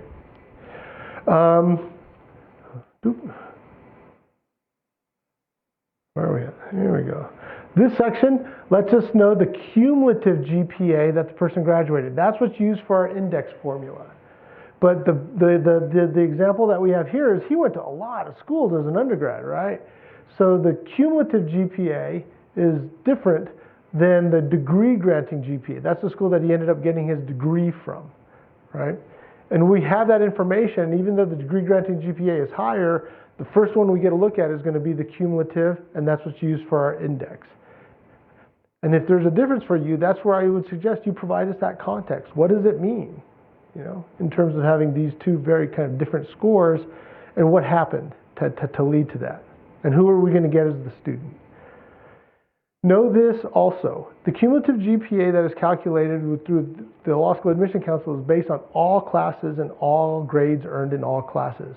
What happens in Utah and most universities across the United States is you will only have the grade computed into your university GPA for the last class taken. So the GPA on your transcript here at the U, if you took chemistry twice and you flunked it the first time you took it and got an A the second time you took it, does not include the F you got the first time. Because the last time you took the class, you got an A. But for the cumulative GPA calculation here, they're going to take the F and the A and recalculate a new GPA for you. Okay? And that's the way they treat everybody. That's kind of their objectivity here, is regardless of what your school policy is, everybody's going to have this calculation. Okay? Then it lets us know if you've ever attended any other school and if there's any misconduct that's been engaged in, things like that. This is helpful, in my opinion, to you guys, especially if you've only taken the LSAT once or twice. That's the LSAT score band. I encourage you to kind of look at it at the definition in the materials at LSAC. It's supposed to be there for us, the people who are reviewing your file, to remind us that the LSAT is a very blunt instrument. And even though it's the best at measuring what it seeks to measure in terms of high-stakes standardized tests, it's not all that great. A perfect correlation is a correlation of 1. The correlation on our students with the index, with the GPA in that index, is a 0.52. So really what it's good for is predicting kind of what quarter of the class you're going to end up in terms of its predictive value. But schools, and it really makes me mad, that in US News makes huge differences between 1 point. And there are not huge differences between 1 point. If you look at the score band, the score band says in terms of the predictive value of the LSAT that we're looking at is between those two carets that are pointed to the sides, that greater and less than. And when a person is just taking the LSAT once, the score band is about 5 points wide. And in terms of the predictive value, what that score band is telling us is even though this person may have a 159 LSAT, the greatest predictive value of this LSAT is that it's within a score band that is as low as 157 and as high as 161. So that's who you should be comparing this student to in terms of how predictive is this score. But people sometimes forget that. And if you as a candidate know this, you can kind of remind the reader that you are within a score band that says X. All right? And remind us that we're not supposed to be using this as some kind of precise scalpel, but really it's a blunt instrument that gives us some idea of what your likely level of success will be in your first year of law school. But we should be looking closely at all this other stuff to get a better sense of who you are and whether you've demonstrated you have the academic skill set necessary to compete in, blah, blah, blah, right? Okay, so how do you do that in the last few minutes? Personal statement and letters of recommendation. It's kind of a letdown, I guess, because I'm not going to tell you what to say in your personal statement. All I can do is maybe give you an idea of what an exercise can be helpful, an exercise that can be helpful to you in approaching your personal statement. I've already told you what to do as part of this exercise. Spread everything out in front of you and see what it says about you as it relates to the 3 questions we're asking of you. Okay? And then say, with that in mind, what more do they need to know about me in filling out this picture? And you should have a point or a theme or a story that you're really trying to make a point on and come up with that and say, all right, this is what my personal statement is going to be about. And it should fit within a strategy. Okay, like why am I going to law school? You don't have to know why you are going to law school in terms of what kind of law you want to practice, but having a sense of why you want to expose yourself to this kind of training and do the things that lawyers do should be there. And as an aside, just being frank, I think that expectation is going to be higher for people who are below our medians than those who are above. That's just kind of the reality. People who are really strong academically, in my time, I've seen that my committee is willing to say, this person may not have a lot of direction, but they'll figure it out. They're smart enough, right? But as you go down that medians, from the medians to the lower end of the GPA and the LSAT scale, the expectation of the committee is that this person needs to know why they're here. They need to be purposeful in telling us why they wanted to come to our law school and what they're going to do here, because it's going to be so hard for them. We know there's going to be a time that comes for everybody where they're going, why am I doing this to myself? And if a person isn't in a position to say why they're doing this to themselves because they came here for a purpose, it just becomes that much more of a difficult experience. So that's just kind of the spectrum, I think, in terms of the expectations of how people approach this. But with that said, have something that you want to be conveying to us in that message. Put it down to paper, write it, 5, 6 drafts, and then pass it around to 3 or 4 people. People who know you well, but at least one of those people should be a person who writes very well, a professor type, so that they can look at it for punctuation and grammar and syntax and formality and those kinds of things. When you pass it around to these people, don't tell them what you're trying to tell us. Don't tell them that theme or that point that you're trying to make, but have them read it, and then when you meet with them to go over it, say, what did you get out of it? If they tell you what you want us to get out of it, you're on track. Okay? We're probably going to get that message too. If they don't, then we're probably not going to get it. At that point, let them know what you were trying to say in terms of that message, and if they know you very well, they're going to be in a position to say, well, how about this anecdote from your life, or what about this story? Okay? Or include this perspective that you're bringing. As you talk to these people, always ask them after that, because hopefully these are people who know you well, is there anything that you can see myself leaving out of the discussion? And I think there's some things that are so innate to who we are, we forget that they're a part of who we are, whether it's that work ethic or that empathy or that sense of humor or whatever. And it takes somebody reminding us, oh yeah, you haven't talked anything about your service, about the kind of service that you've done throughout kind of your life. And you might be able to say, well, that's on my resume, or I have a letter of recommendation writer talking about that, so you know it's going to be included. But if not, then maybe go back and do a little bit of a rewrite or include a paragraph about something in that personal statement for that.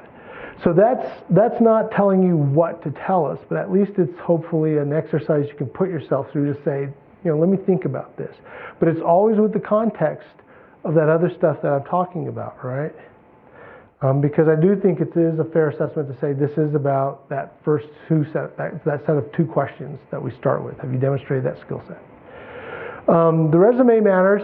I like the resume, especially for a personal section.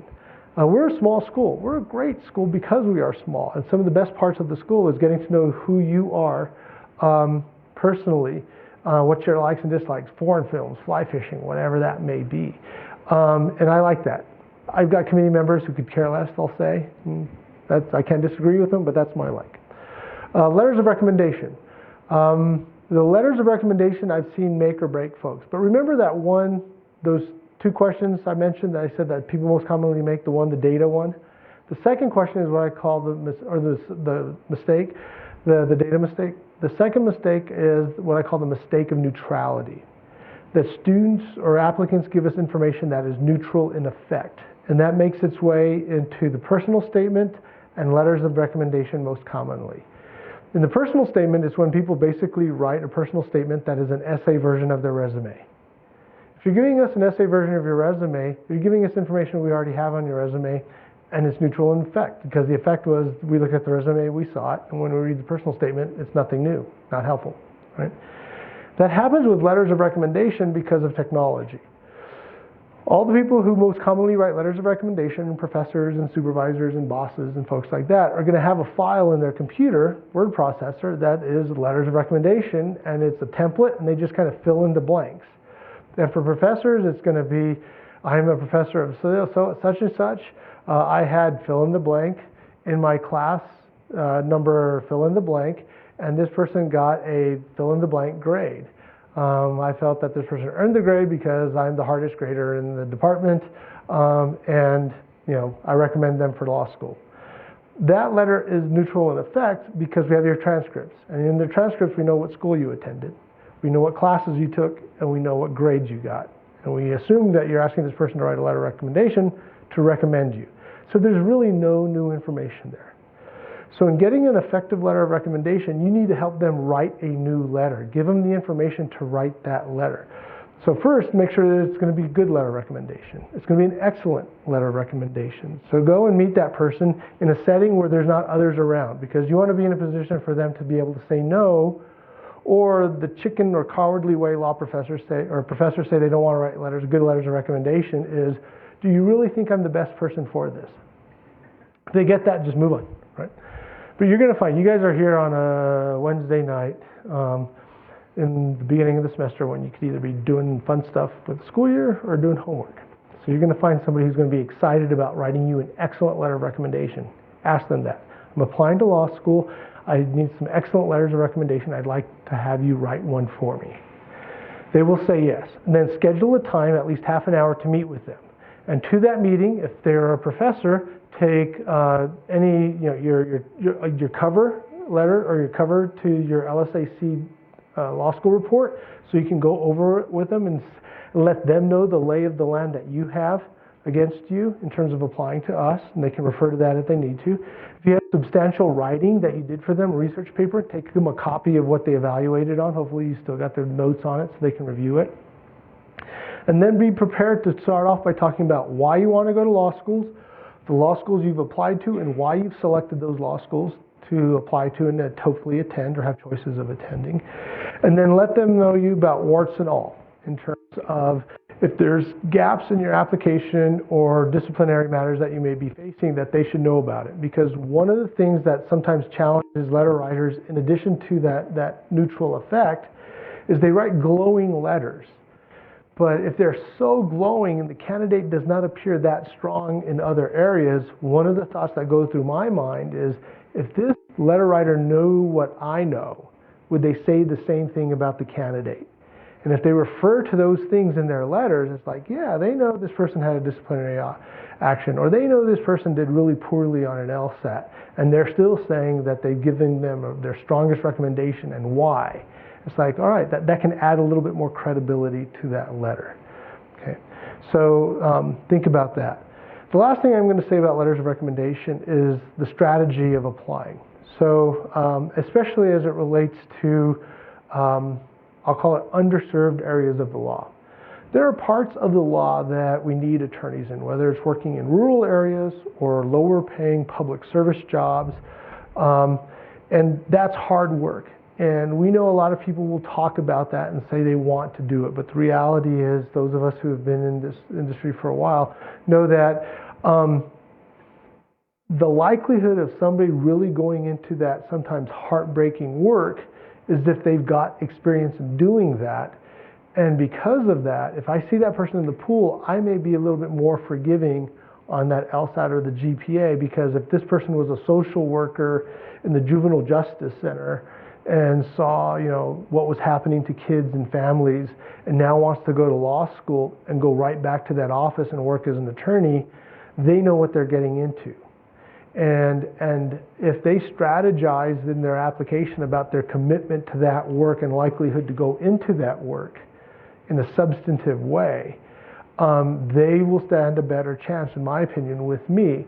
But that's one of those things I'm looking for in terms of a letter of recommendation from somebody they've worked with, talking about their commitment to that kind of service. And they're knowing that this is where this person is going to go after law school. Those kinds of things can be helpful. So think about who you're selecting to write those letters, not just from the standpoint of bolstering your academic record, but also attesting to your commitment to the things that you are talking about if, in regard to public service or other areas of the law, if you have those kinds of demonstrated commitments. Okay. Personal statement, covered it. Resume, covered it. CAS, covered it. Form, deadlines, I think we've got it, all right? Any questions? Yes.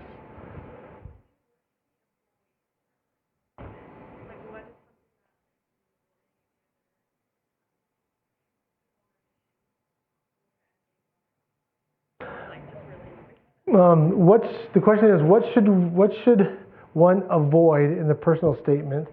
And she must have been some of our meetings where people go, oh my God, not again. No.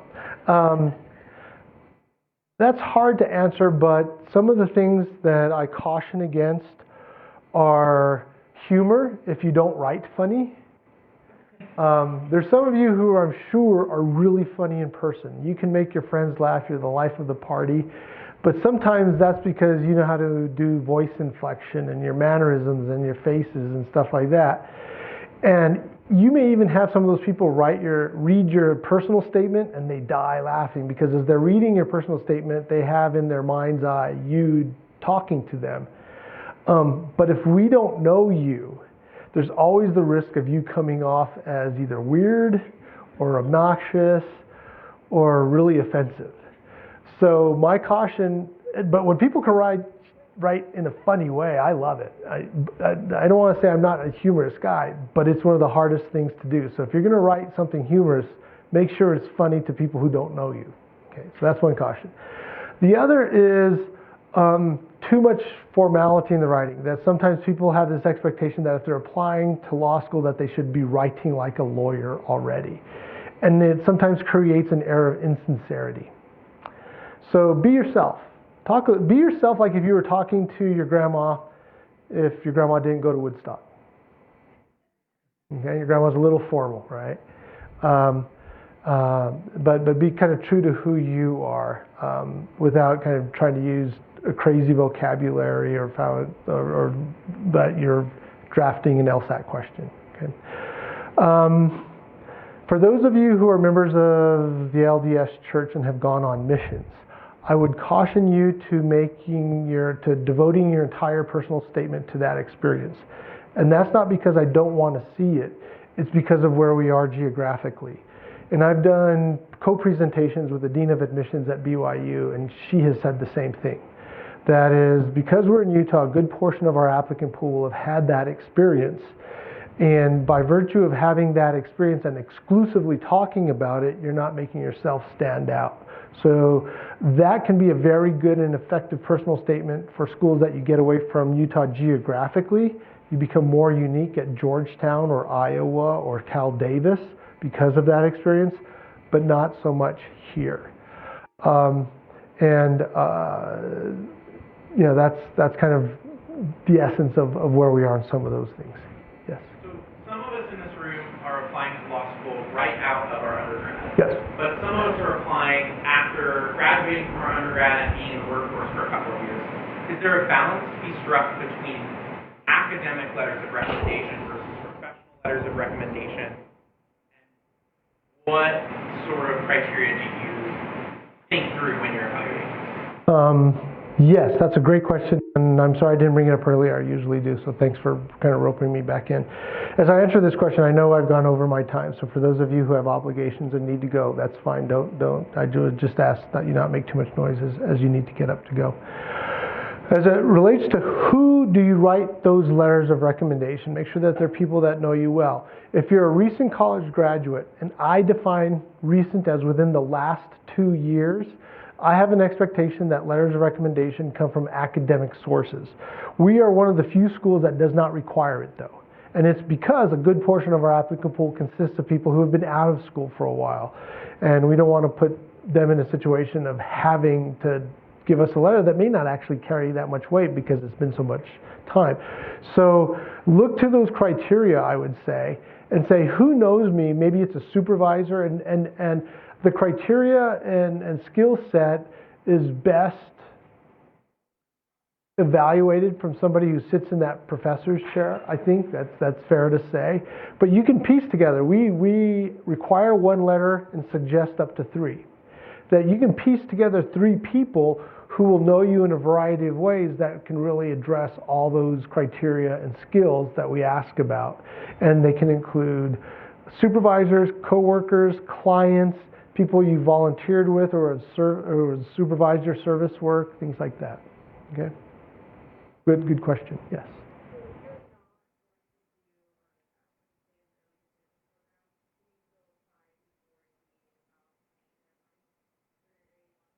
Oh, yeah.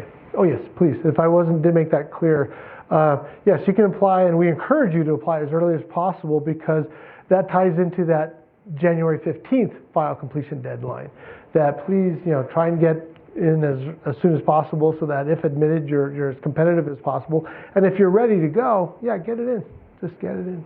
But make sure, with that said, I want to acknowledge that for us, this is a process about quality, not a race to the front door. That you're not going to get any extra points for being early or completing early. What we're looking at is quality. Okay, right here, and then back there.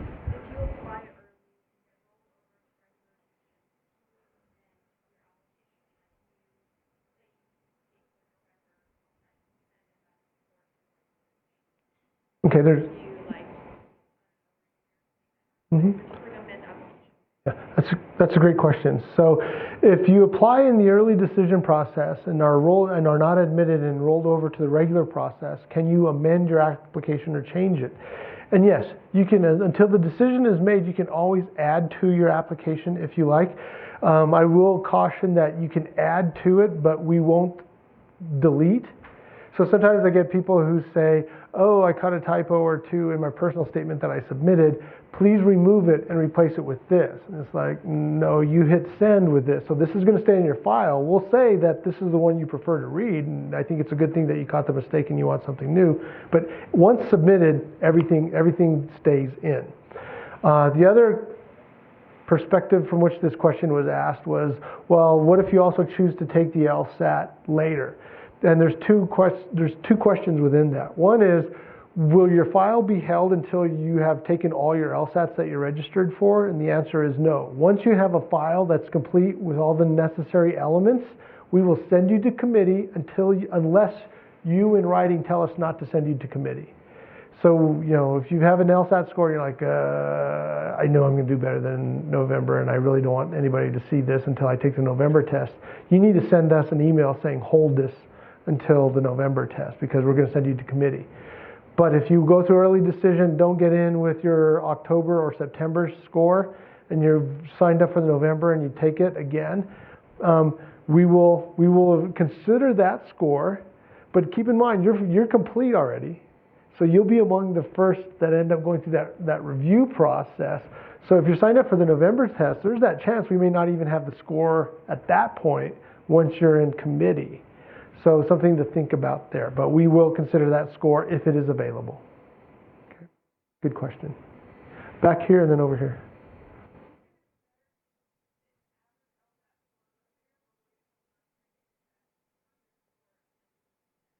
The question is, how do you figure out the timing of when to submit your application when you're thinking about retaking the LSAT? You've got one score. With that score, you're going to be complete.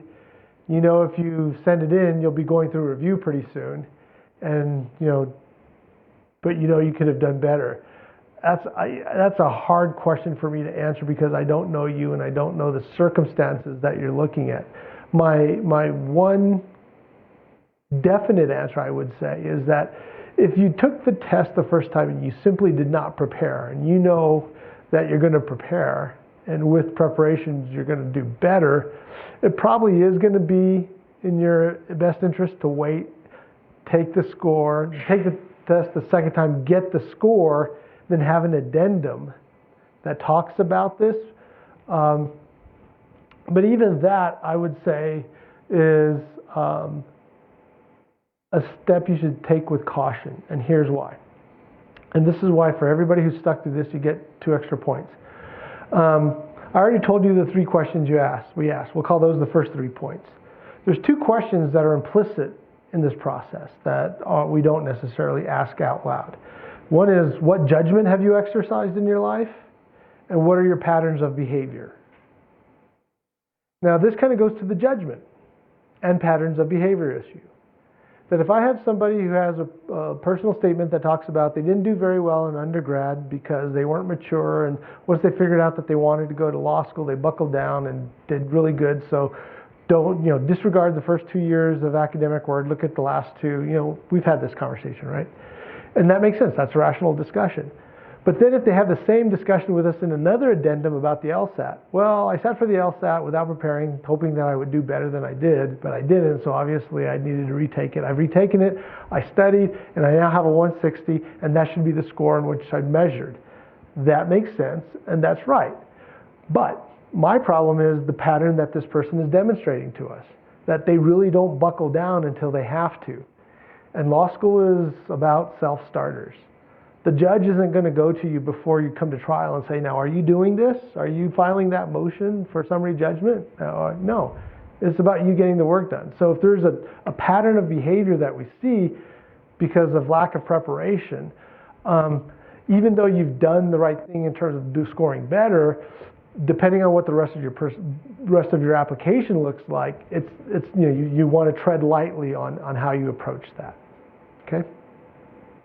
Question, then over here.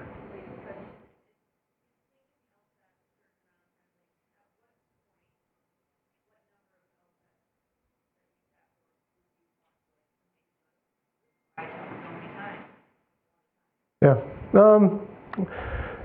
Question is, at what point do you want to really consider having an addendum, basically, that's associated with the LSAT if you've taken it multiple times? I think part of it is dependent on the score. So if you take it for us, you're applying to us. You take it the first time, you get a 159. You take it a second time, you get a 163, right? You move up, you're within the score band, arguably. You're pretty close to it. The first time you took it and the score you got, you're really close to our medians, and then you're over our medians. Sometimes it's difficult to write an addendum without sounding apologetic. And because you're strong among our pool already, I wouldn't necessarily recommend a personal statement. It's not like this off-the-charts improvement.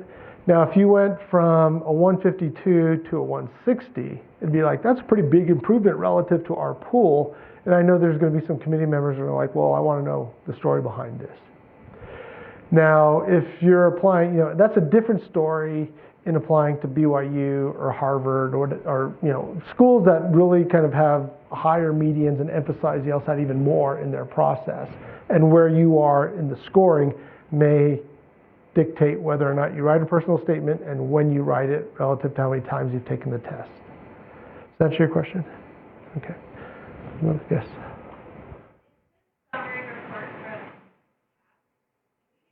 Yes. Yes. It's similarly formatted. It doesn't look exactly like this. Yeah, and I'm glad you brought this up.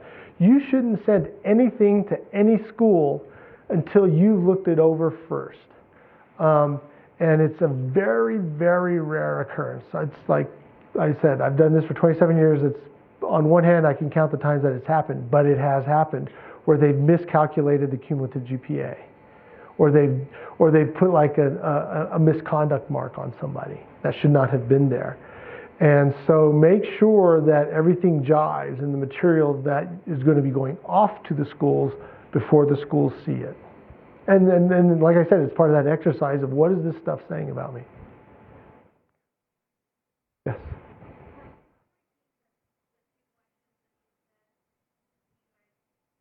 The extra 2 points? The extra, all right. Okay. The first one is always listen to questions that are being asked. No. No. So there's the three broad questions, right? Skill relative to everybody else, life experience.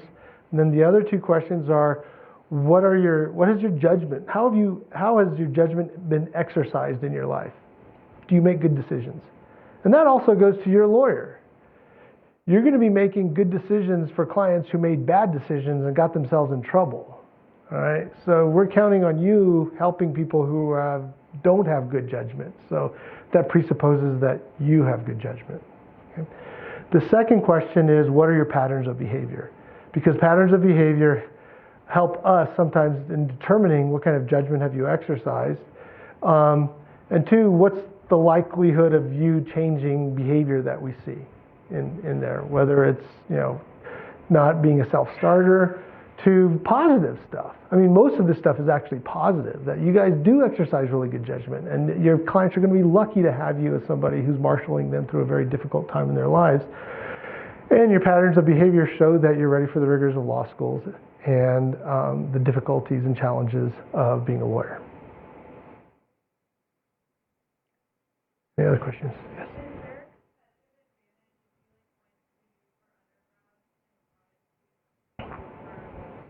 Yes, but only against BYU. No, the question is there a competitive advantage by virtue of being an undergrad from the U?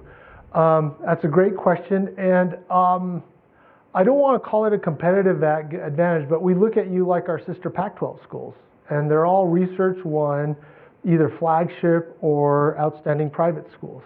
And so you're the graduate of a very good school. With that said, there's some statistics that are difficult though. And this is one of the best ones though, is that our largest offers of admissions tend to go to U of U grads, right? The largest number of denials tend to go to U of U grads.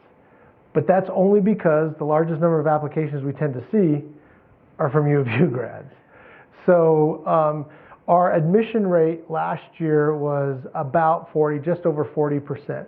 So that means for every 10 applications we get, we deny 6 people. And so for every group of 10 of you and your friends that are applying to us, the odds are going to be that 6 of you are going to end up being denied and 4 of you are going to end up being admitted.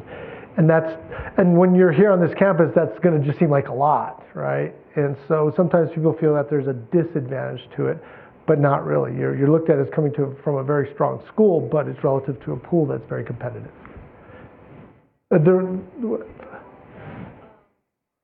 Okay.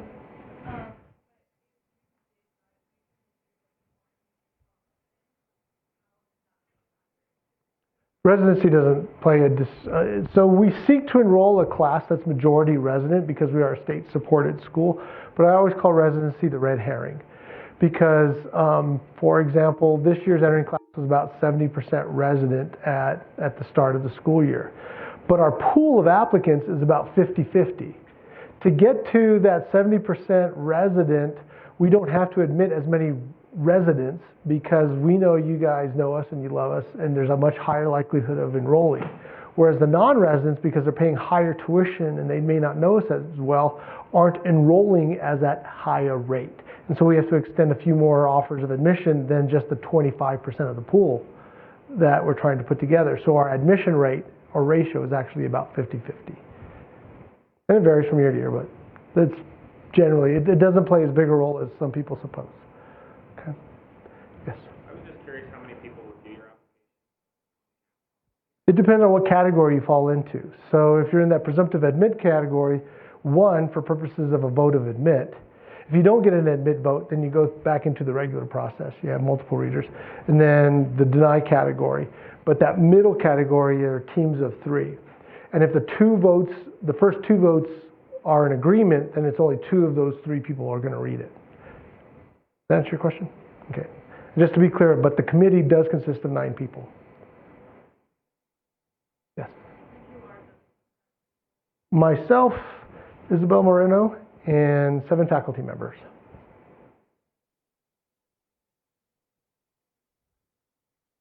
Any other questions? Yes. You can request deferment. It's done on a case-by-case basis. The vast majority of the time, we will grant it, unless for some reason I read into your file that you had no intent of coming at the get-go, and it was just kind of you're weighing your options. But that's fairly rare.